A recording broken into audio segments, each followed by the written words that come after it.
Salut les inconditionnels de Sen Média TV gars ñi nuyu nañ leen ku nekk sa tur ak sa sant di leen jaajëfal bu baax ni ngeen ko xamee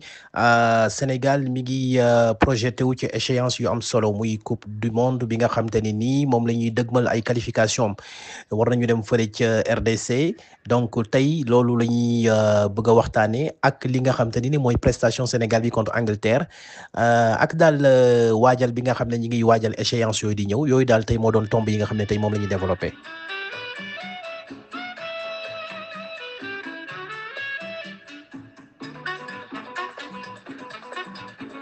gaa ñi comme ni ngeen ko xamee Sénégal mi ngi ci projection en tout cas ci préparation ci échéance bu am solo muy match contre la RDC mais avant aussi am nañ benn match contre le Soudan à Dakar après ñu amaat beneen match contre la RDC mais comme match boobu moom mooy gën a am doole moom moo ëpp solo moom mooy final groupe bi ci la ñu gën di waxtaan ci loolu nag dinañ ci waxtaan aussi ci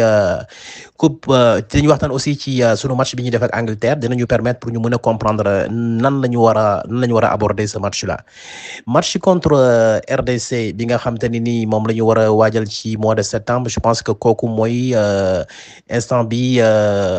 attirer attention footballeur yëpp ñi nga xam ne c'est des spécialistes du football ñi nga xam ne c'est en tout cas ñi bëgg football yëpp ñoom match boobu mooy bi nga xam ne moo leen ëppal solo parce que dafa nekk match boo xam ne ci ñaari équipe yëpp moo ko muy RDC ko muy Sénégal ku ci gagné rek daanaka yow li lay mën a téy pour nga dem coupe du monde dootul nekkati lu jafe ñun nag RDC moo gën a nekk ci position boo xam te ne nii moo gën a baax puisque moom mi ngi jiitu ñun ñu topp ci man nag damay bëgg tout le temps ji attirer nit ñi seen attention que match bi nga xam ne Sénégal moom la def ak Angleterre bu ñu jaawale mbir yi bu ñu jaawale ne match bi ñu def ak Angleterre benn lay doon ak match bi nga xam ne moo ñuy xaar Kinshasa su fekkee match bi ñu defee Angleterre ak match bi ñu nar a defee Kinshasa am nañu ay ressemblance ci wàllu ci terrain bi ñu ko doon footballé muy adversaire bi lañu dem fekki ci dina laaj technicité dina laaj tactique dina laaj physique mais dafa am yeneen yoo xam te ne nii mooy wutee ci ñaari match yooyu mooy match bi ñu nar a defee Kinshasa contexte bi bokkul c'est un contexte africain c'est dans des pelouses africaines dans un environnement africain donc ci temps maanaam climat boo xam ne c'est un climat africain te soo demee Afrique du football ñi nga xam ne ñëpp ay footballeur lañ te jot a football ci dans les pelouses africaines dinañ xam ne ce ne sont pas les mêmes sensations yi ngay am que su fekkee da nga nekk dans une pelouse européenne match Kinshasa bi day nekk match bu compliqué parce que déjà ñoom ñi ngi koy xaar ñi ngi koy wax ñi ngi wax match boobu noonu match boobu nag pour Sénégal gagner ko il faut que Sénégal d'abord moment bi ñu nekk nii Pape Thiaw commencé di ci réfléchir d'abord sunu ennemi numéro 1 sunu adversaire numéro 1 moom laay wax li nga xam ne ni moom mooy sunu adversaire numéro 1 muy les blessures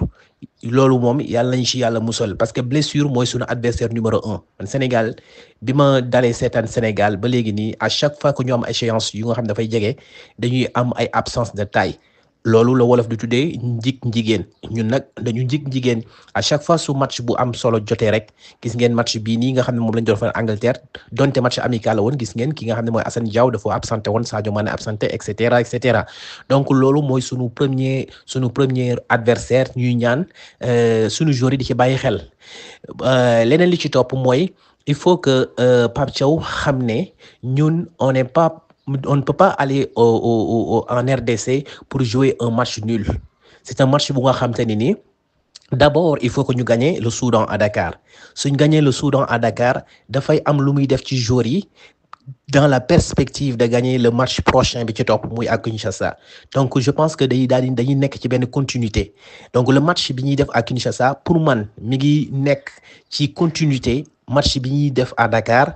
après 2 jours après ñu dem Kinshasa si on produit un très bon match à Dakar suñu gagné à Dakar dañuy daal di nekk ci benn continuité pour dem à Kinshasa continuer ci continuité boobu alors le match à Kinshasa Congolais yi déjà ñoom ils se préparent dès à présent man jàpp naa ne match boobu ñoom ci ñaari temps lañ ko nar a jouer ci ñaari temps yi mooy d'abord ñoom bu ñu ñëwee je ne pense pas que ne ñoom dinañ défendre yaakaaruma ko dinañ ñëw seen dëkk di défendre gëwuma ko jàpp naa ne ñoom su ñëwee di première fois bu ñuy jouer ak ñun en tout cas le premier temps bi mooy que ne ñoom dañuy ouvrir le jeu dañuy jouer comme normal parce que bu ñu fàtte ne un match nul les arrange su ñu amee match nul ñoom dañuy mën a qualifier parce que après day gën a yomb day yomb li ci des compliqué wul mais donc un match nul les arrange ñun un match nul même si ça nous arrange après dañuy xaar Congo daal di def benn faux pas donc il faut pas trop compter sur l'adversaire muy def ay faux pas yooyu donc il faut juste yow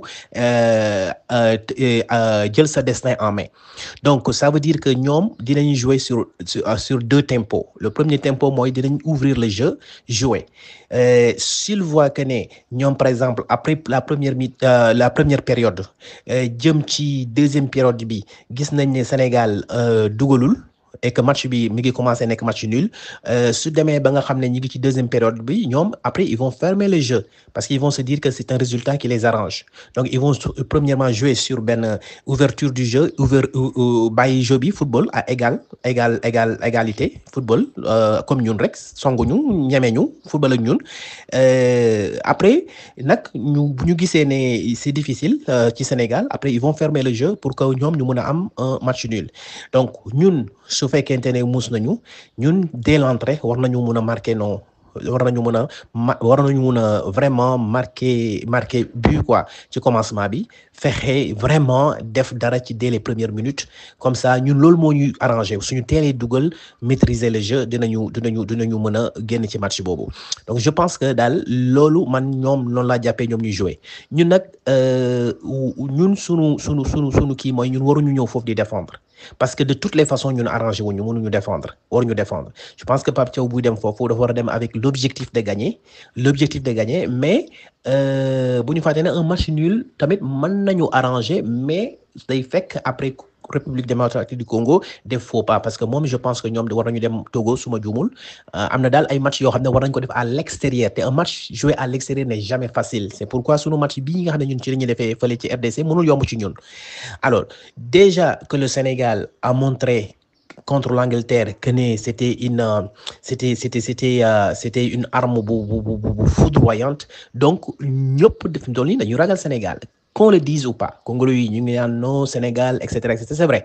que ne dañu koy wax nii rek c'est du football ku nekk day jéem a bon voilà du reconnaître la valeur de l'adversaire mais xaw nañu tiit mais tiitaane ga boobu day tax tamit ñoom ñu serrer les rangs te loolu dafay metti ci ñun.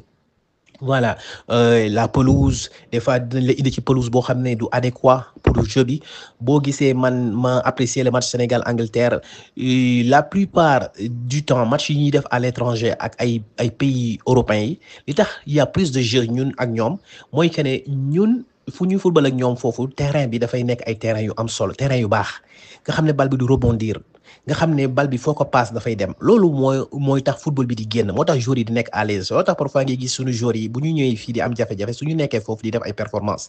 bi ci topp mooy que ne l'adversaire bi ñu doon jouer muy Angleterre comme adversaire bi sur le papier l'Angleterre et en tout cas moo supérieur Sénégal donc ñun suñuy à chaque fois suy jouer ki nga xam te ne nii daf la supérieur yow da ngay am beaucoup plus de en tout cas de détermination pour jéem ko gagner looloo tax ñun bu ñu ñëwee fii Afrique di jouer pays yi ñu jouer comme ñun ñoo leen sut ci wàllu papier bi donc ñoom gis nga day am jafe-jafe ñun pour ñu mun leen dugal voilà donc je pense que loolu dafay déterminer l'adversaire dafay tout le temps di définir le match dafay définir ki nga xam ne moom nga amal en face donc ce match contre Angleterre loolu laa ci gën di apprécier mooy la pelouse l'état des pelouses état pelouse boobu nag mën na nekk défaut ci sunu match yi nga xam ne moo la ñuy defee en Afrique su Congo ñoom ñooy xool fi leen neex ñu jouer fa match bi ñooy xool temps bi leen neex heure bi ñuy jouer parce que bu fekkee dañ ko jouer ci temps bu heure bu tàng mën na metti trop ci ñun moo tax match ba li nga gis en Angleterre gis nga li ma doon wax ne environnement bi dafay jouer parce que fële suñu joueurs yi tàmm nañ ci jouer foofu tàmm nañ ci jouer ci climat bi ainsi de suite yooyu dafa jouer woon loolu mën na bañ a nekk match bi nga xam ne moom lañ def ak RDC c'est-à-dire que climat bi ñuy jouer température bi ñuy jouer mën na bañ a bokk yooyu yëpp dafay bokk ci li nga xam ne mooy tax joueur bi di performer ak di ñàkk a performer noo tax may wax ne bu ñu juste penser que on a gagné l'Angleterre facilement, on va passer sur le Congo. C'est pas la même chose, ce ne sont pas les mêmes matchs, beaucoup le contexte yi nuroowul beaucoup, et que Congo dafa nekk ci lancé bu nga xam ne qu'on le dise ou pas ñu ngi vraiment am équipe bu baax di defar bu baax. Congo ay temps ci ginnaaw gis nga ne équipe bu bon la woon mais mi ngi commencé di baaxaat di baax, et que ci biir loolu Congo ni mu jegee nii pour dem coupe du monde musu ko jegee. Et donc du coup ñoom du ñu bëgg manquer chance boobu, cette chance là bi ñu am nii pour dem danañ mettre tous les atouts de leur côté pour jéem a dem. Donc yooyu aussi dafay jouer ci seen psychologie, dafay jouer, et puis stade bi dina fees dell. Donc voilà, yooyu yëpp dafa bokk ci li nga xam ne dina tax match bi mënul bokk comme match contre Angleterre. Mais nag le Sénégal a toujours la possibilité de gagner ce match-là. Waaw, nous sommes le Sénégal, et quand on est le Sénégal waruloo tiit dara. Gaynde Njaay warul tiit warul ragal. Le Sénégal est aujourd'hui benn équipe bu nga xam ne en Afrique ñëpp dañ koy bàyyil xel. Je pense que daal pour l'instant war nañu commencer suñu joueurs yi Pape Thiaw, le staff technique commencer di étudier loolu. Ça va pas être un match facile quand même, du nekk match bu yomb, mais inchallah le Sénégal peut gagner. Que Sénégal warul mun a ñàkk bañ a dem coupe du monde, ça franchement ce serait un gâchis, une équipe bu toll ni Sénégal ñàkk bañ a dem coupe du monde du moins, loolu dina doon benn gâchis. Alors suñu defee transition ci loolu dañuy ñëw ci match bi nga xam ne moom lañ joué ak Angleterre. Mu nekkoon match boo xam te ne nii plein d'enseignements, match boo xam te ne nii lu bëri mën nañ ko ci jàng, lu bëri mën nañ ko ci def parce que bokk na ci match yi référence yi Sénégal joué match la boo xam ne ki ñu doon joué c'est un cador européen, c'est une cylindrée du football mondial. Kooku nga xam te ni moom laay wax ne c'est la Mecque du football. Kooku booy joué ak moom il ne mënuloo ñàkk bañ a am ay enseignements ci match bi. Voilà, léegi nag le retour des joueurs yi nga xam ne ñoo manqué woon dina def équipe bi non seulement gën a baax, mais aussi ça va peser sur l'entraîneur. Muy le retour de Sadio Mané, le Nacho ak kii de Assane Diao, ñoom seen retour ça va être lu baax, parce que dañuy wax naan abondance de biens ne nuit pas. Parce que nga am lu bëri lu baax du def lu dul day yokk rek mais du wàññi, mais dana def li nga xam te ni mooy benn pression, dana def benn pression sur le choix du coach. Alors qu'est-ce qui va se passer? On aura kii di Iliman Ndiaye nga xam te ne nii léegi mënatuloo wax équipe nationale Sénégal te doo ko ci boole, et le retour de Assane Diao, tu vas pas me dire que ne Assane Diao doo ko boole. Il y a Ismaïla Sarr qui est dans des nuages instant bi. Il y a Jackson, même si aujourd'hui dama ko mere ci benn action bu mu def ba jël carton rouge, il doit grandir. Kooku c'était benn parenthèse rek, mais dafa war a moytu yenn yi. Mais aussi il y a Sadio Mané qui n'a pas encore qui a encore son dernier mot. Sadio Mané c'est pas koo xam ne dafa jeexal, dafa perte. C'est non bu ñu wax loolu, c'est juste que il a le poids de l'âge bi nga xam te ne nekk na ci moom, et il doit savoir comment gérer cela. C'est-à-dire comme dit Cristiano Ronaldo di jouer rek la war di jouer, man je l'ai toujours dit, c'est-à-dire que Sadio Mané waratuñ ko jouer loo dans les côtés. Loolu moom man je pense que moom ci boppam war na ko xam, bu ko xamut war nañ ko wax. Sadio Mané mënatul jouer dans les côtés. Xam nga booy jouer dans les côtés ça demande de la jeunesse, dafay demander ay vitesse. Sadio ni mu doon def en 2017 en 2019 di xotti di la buddi yooyu mënatoo ko, loolu doo ko mën. Donc li ngay def rek mooy da ngay jouer comme électron, dañ ko jouer comme électron libre, wala pourquoi pas ñu jouer ko comme un neuf.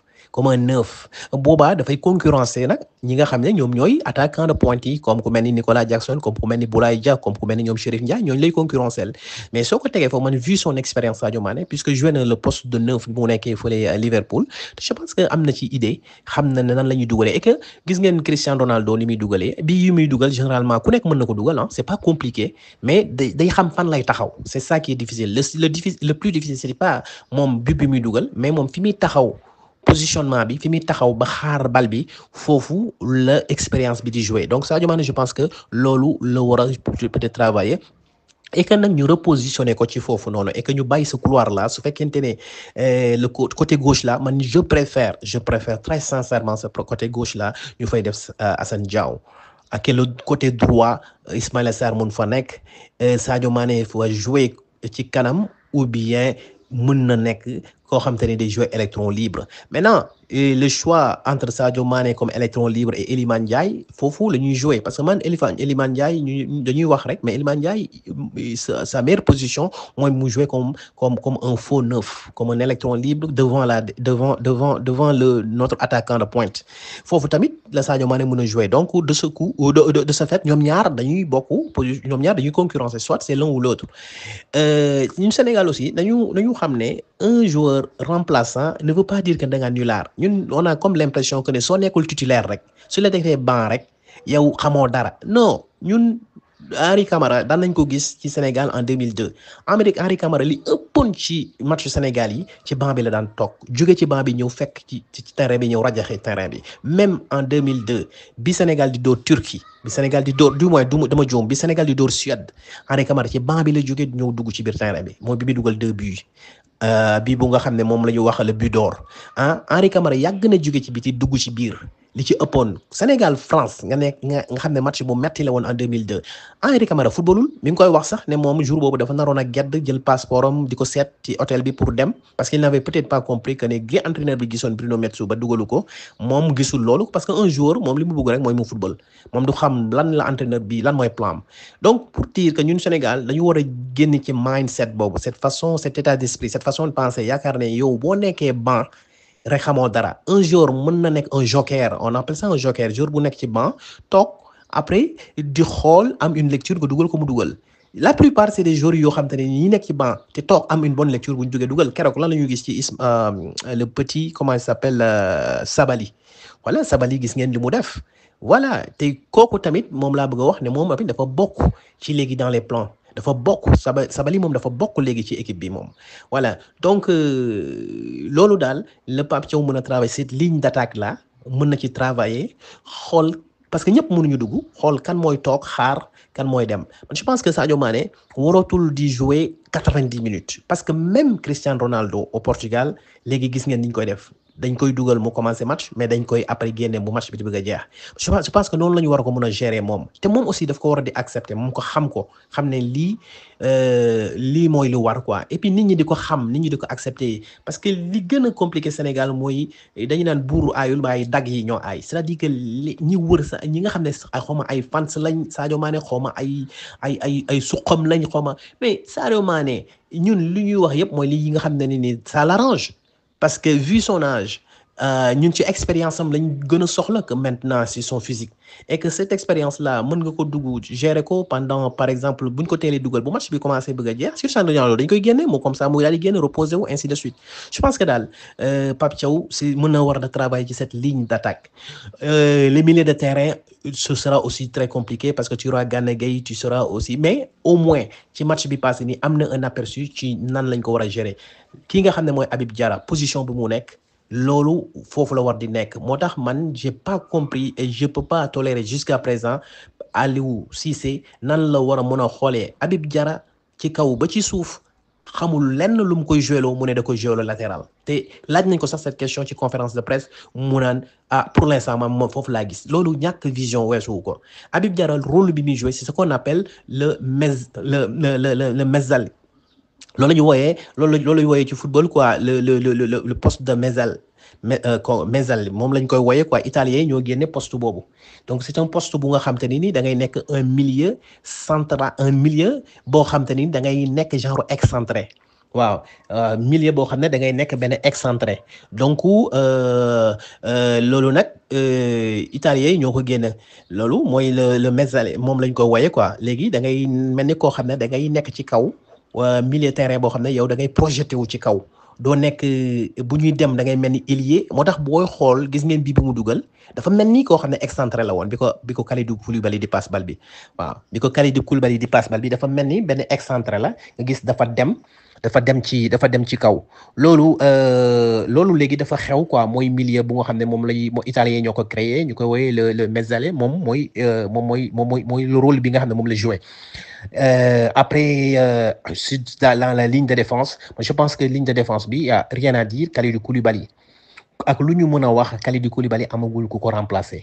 Moussa Niakhaté il est fort, il est robuste. Ce duo daal moom baax na pour l'instant même su fekkee Moussa am na ci yoo xamante ne ni dans la relance dans les sorties de balle peut-être que dafay xaw a am ay lacunes mais bon c'est solide c'est une ligne défensive qui est très solide. Après ñun sunu latéral gauche. L'arrière gauche moom je pense que ça ne pose plus de problème parce que ñëpp xam nañ ne El Hadji Malick Diouf moom il est exceptionnel El Hadji Malick Diouf te loolu dafa baax parce que nous avons El Hadji Malick Diouf bu nga xam ne ni il a des aptitudes offensives quand on joue par exemple ay matchs yu nga xam ne on a besoin de surnombre ci kaw moom ngay joué loo su fekkente ne da nga soxla de la rigueur ci côté défense bi là Ismaïla Jacob moom moo lay joué loolu parce que Ismaïla Jacob moo ëpp assise défensive que kii di El Hadji Malick Diouf donc si tu as deux mën nga par rapport ak match yi nga xool nan nga ciy jouer notre tendon d'Achille nag sunu point le plus faible nag mooy instant bi te je pense que mooy le chantier le plus difficile instant bi mooy le côté droit ñëpp a ngi koy wax des fois ma seetaan ay journalistes ñu wax ko dëgg la on a un côté droit qui est un peu fébrile boo xam te ne war nañ ci liggéey ça ne signifie pas que Krépin Diatta nekkul di def liggéeyam Krépin bu ñu dee waxante dëgg depuis bi mu commencé jouer à ce poste-là c'est très rare mu def match boo xam ne c'est en dessous de la performance c'est pas parce que def na keroog match bu doxul rek man maa ngi dégg ku nekk naan wuy nañ wuti keneen foofu baaxul ainsi de suite un jour mënuloo ko juger ci un seul match Krépin match bi ñu fi mujjee woon def à Dakar il a fait un match exceptionnel donc c'est pas parce que def na benn underperformance mooy match bi nga xam ne def na ko muy match bi nekkul performance bu baax rek et voilà Krépin est passé à côté non ce jour-là peut-être que doxul woon aman li ma jàpp ne presque Krépin li tax doxul mooy d'abord Krépin n'a pas trop de temps de jeu fële mu nekk ne ca Monaco benn donc da ngay perte benn rythme deuxième chose bi mooy Krépin match bi nga xamante ni moom lañ joué avant ce match là muy contre Irlande dañ ko repositionné ci son poste d'alors son poste d'antan c'est-à-dire que moom il a toujours été un milieu excentré foofu lañ ko doon joué loo mais Krépin perte na automatisme yi perte na ko nekkatul milieu excentré moo tax parfois damay dégg ay nit ñu ne non Krépin Diatta du latéral nañ ko teg milieu non au contraire c'est l'inverse Krépin Diatta n'est plus un milieu excentré la mu doon lañ ko formé woon nekkatu ko il s'est reconverti en latéral léegi latéral la parce que li muy def Monaco bu ñu ko dugalee latéral lay jouer loolu la xam léegi loolu lay def loolu mooy automatisme yooyu la am football mën lañ la former sur un poste mais avec le temps mën nga changer dem def joueur yu yëpp man c'est rare laa gis joueur boo xam ne comme tàmbalewul woon li mu tàmbalee moom la yeggalee joueur yu ci bëri dañuy tàmbale dara après jeexal mais nekkul ne yow juddu nga latéral rek latéral lañ la former rek tey boo latéral rek nga mën a doon la reconversion existe en football donc Krépin Diatta man dañ koy wutal doublure rek il y a des doublures am na fii kii di Mendy bi nekk Nice voilà Antoine Mendy il est bien Antoine Mendy il est né c'est juste qu'il est jeune et puis mi ngi doog a rejoindre tanière bi peut-être qu'il n'a pas cette expérience là mais Antoine Mendy baax na il y a aussi comment il s'appelle Ilaï Camara il est bien Ilaï Camara baax na offensivement baax na on peut leur donner leur chance pourtant mi ngi fii gars yi dañuy naan ay mais on a ces joueurs là pourquoi dañuy naan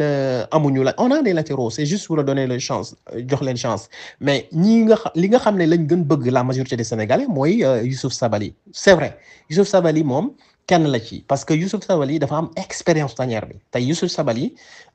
am na lu mu doon demee match bi nga xam ne moom lañ fa bi ngi footballé contre Irlande keroog su fekkoonte ne moom moo nekkoon ci terrain bi moom moo mënoon na nekk capitaine parce que moo jiitu ñoo Abdou Diallo moom ñi ko jiitu ci c'est un ancien de bu ñu fàtte ne Youssouf Sabaly joué na latéral moom ak Gassama te Gassama nekkatu fi donc Youssouf Sabaly c'est un des anciens football na Coupe d'Afrique 2019 ci finale bi contre Algérie et je pense même su ma juumul joué na 2017 voilà c'est un ancien donc Youssouf Sabaly comme expérience boobu mu am noonu loolu dafa am solo en plus c'est un joueur qui n'a jamais déçu c'est un joueur boo xam ne n'a jamais déçu léegi nag bàyyi na nee na moom dafay prendre sa retraite temps yi sax ma nga ca Arabie Saoudite li tax mu dem on ne le sait pas mais mën nañu ko démarcher ba léegi c'est une possibilité de le démarcher suñ ko démarcher su nangoo ñëw il reprend sa place nekkaat latéral bi mu doonoon su fekkente ne xëy na peut-être nekk ko bëggul ñëwaat bon on va continuer mais li gën mooy ñu démarcher ko parce que je pense que atout bi mu am ci kaw ñooñu mooy moom connaissance bi mu am ci tanière bi connaissance bi mu am ci compétition yi ñu jotee football bi coupe d'Afrique et coupe du monde mais Youssouf Sabaly kooku moom suñ ko amee moom moo doon gën waaw moom moo doon gën quoi Youssouf Sabaly maintenant soo ko amee il faut savoir le gérer parce que ça Aliou Cissé ni mu ko doon gérer moo baaxul woon dafa ko doon surchargé c'est un joueur boo xam ne dafa fragile soo amee joueur yu fragile da ngay xam ne nga leen di gérer c'est-à-dire y a des matchs yoo xam ne tu n'as pas besoin joueur bi nga di ko football 90 minutes mais yooyu aussi joueur bi da nga ko koy expliquer mu xam ko que ne yow parce que ñu ci bëri dañuy def ne remplacer sanction la remplacer punir la c'est-à-dire que jour bi buñ ko génnee muy joué ñu génne ko nekkul ne dañu la sanctionner dañ lay punir ou bien jour bi dañ ko teg ci banc bi dañ la sanctionner dañ la punir non yooyu ça fait partie des tactiques de jeu mun nga dañuy naan sa nen yëpp doo koy ñëw sànni ko ci benn panier donc nen yëpp doo ko boole ci benn panier parce que yëpp mën na toj bu tojee mu yàqu donc da ngay denc yenn yi am nga benn affaire nga denc ko ci banc bi nga ne lii laay joué su ñii demee ba sonn ba loof ma damay dugal kii parce que day ñëw indi fraîcheur ak yooyu yëpp donc loolu man moom laa jàpp ne moom la ñu war a dolliwaat xalaataat ko encore et que ñu jàngataat bu baax RDC ce match-là ça va être un match très compliqué ñu xam ni ñu koy jouer en tout cas am na ci ñoo xam ne ñoom ci équipe nationale du Sénégal bi je pense pas que ne ñooñu léegi mën nañu leen di en tout cas c'est des titulaires kooku mën nañ ko wax parce que ku mel ni Habib Diarra très sincèrement un milieu excentré nga xam te ne nii rôle bi muy joué moom la ñuy wax le Mezzali kooku mënoo koo jël léegi nga di ko teg ci banc wala voilà quoi loolu wala nga ko joué ay latéral parce que koo xam te ne nii booy xool moom mooy ton meilleur buteur maintenant sur l'ensemble des 4 matchs yi mujjee def chaque match bu duggee dugal xam na fu muy taxaw et puis mu am une connexion ak ki nga xam ne mooy Kalidou Koulibaly je pense que kooku moom voilà quoi kooku moom c'est un joueur boo xam ne il faut kii dafay apporter lu bari ci kaw voilà fàttewuma nag Edouard Mendy bi nga xam te ne nii Edouard moom kenn du moom Edouard Mendy est toujours li mu nekkoon ba léegi nii Edouard Mendy il est exceptionnel ñu am Yehvan Diouf nga xam te ne nii ci ay tirs au but moom daf ci ay trop xëy na bés buñ ci yeggee di ngeen ko xam Pape Thiaw na ci bàyyi xel xam ne match bu demee ba nga xam te ni ñu ngi bëgg a dem ci ay tir au but foofu mun na am possibilité génne Edouard Mendy dugal Yehvan Diouf parce que c'est ñu koy seetaan ñun ñu ko doon seetaan bu bëri fële ci Reims gis nañ ne c'est un gardien boo xam ne ci ay penalty daf ko mun trop après Cheikh Tidiane Sabaly c'est un jeune boo xam ne am na avenir kooku mën na nekk kuy doggali bu gars yi demee ba sonn ñu dugal ko voilà donc en tout cas il y a de la matière dans cette équipe là il y a de la matière